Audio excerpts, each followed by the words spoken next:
Welcome to another game day preview. Today we got the 10-2 Clarkson Wolves versus the 12-0 Detroit Catholic Central Shamrocks in the regional finals for Region 2. Clarkson's offense started off with a strong run game and a deep ball to number 4 Cameron Love that landed them in the red zone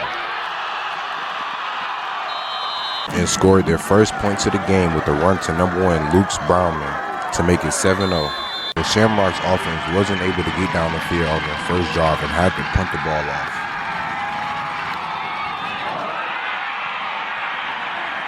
The Clarkson Wolves get the ball back, but the Shamrocks get a big stop on third down. The Shamrocks running back Cedric Williams with a huge run to put the Shamrocks in good field position.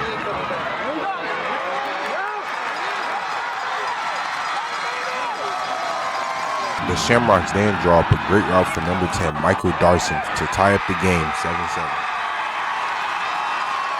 The Clarkson Wolves did receive the ball back, but the Shamrocks defense was there again to put a couple stops and to get the ball back on the punt return. And the Shamrocks wasted no time with their pass right down the field to number 5 Samson Gash for the touchdown to make the score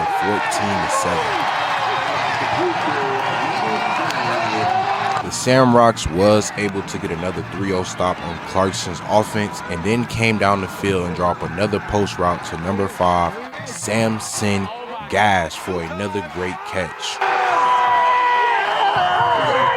And then the Shamrocks come down the field with a great rushing touchdown to make the score 21-7. The Shamrocks defense made another stop against Clarkson's offense, and then they came down and scored a touchdown with a touchdown pass to Gideon Gash to make the score 28-7 going into the half. At the start of the second half, the Shamrocks did receive the ball, but the Clarkson's defense was able to make a big sack on third down. The Shamrocks defense was able to put another stop on Clarkson's offense, forcing them to punt the ball over. The Shamrocks hand off the ball to running back 26 Cedric Williams, who makes a big run all the way down to a touchdown to make the score 35-7. So the Shamrocks did get another 3-0 stop against Clarkson's offense, and then they came back out on the offensive side and scored another touchdown to make the score 42-7 before kicking the ball off to Clarkson's offense. The Shamrocks was able to get another 3-0 stop, but Clarkson's defense was able to capitalize off of a bad snap to get a fumble in the red zone. Clarkson's offense was able to capitalize, scoring a touchdown, making the score 13-42, but they did not get the 2-point conversion, and that was the end of the game. The final score 42-13. The Shamrocks are going on to the semifinals.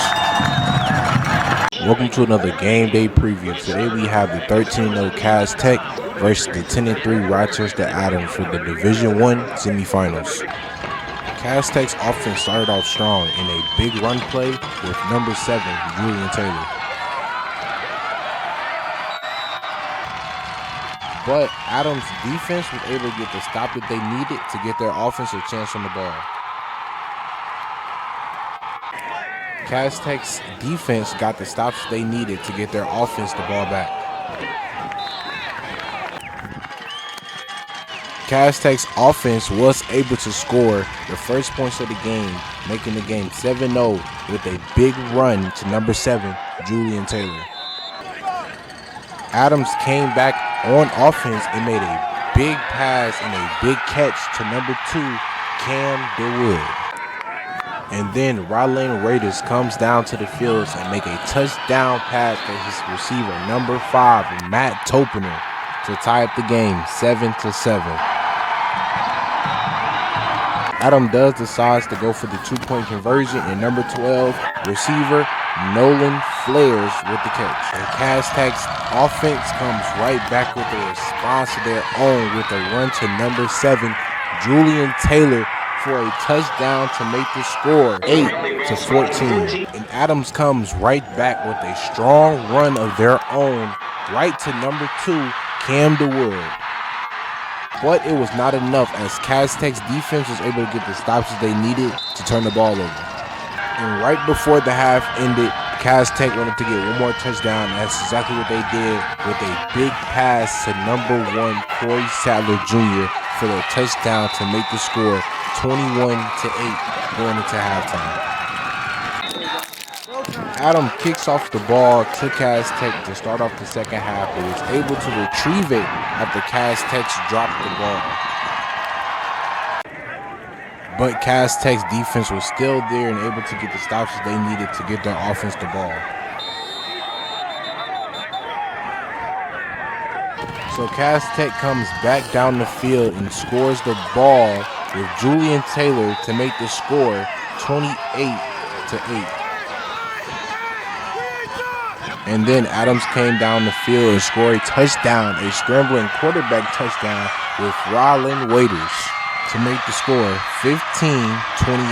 Cass Tech hands the ball off to number 33 running back Justin McCollum, but he does fumble the ball and Adams recovers. In the Adams starting drive, they throw a pick to number 1 Corey Sadler Jr.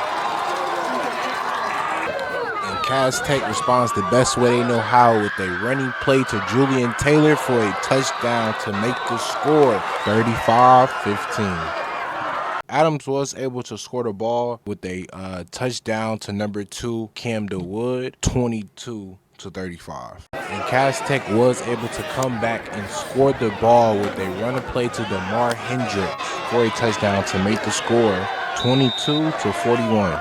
So Cass Tech's defense was able to get another stop to turn the ball over on downs.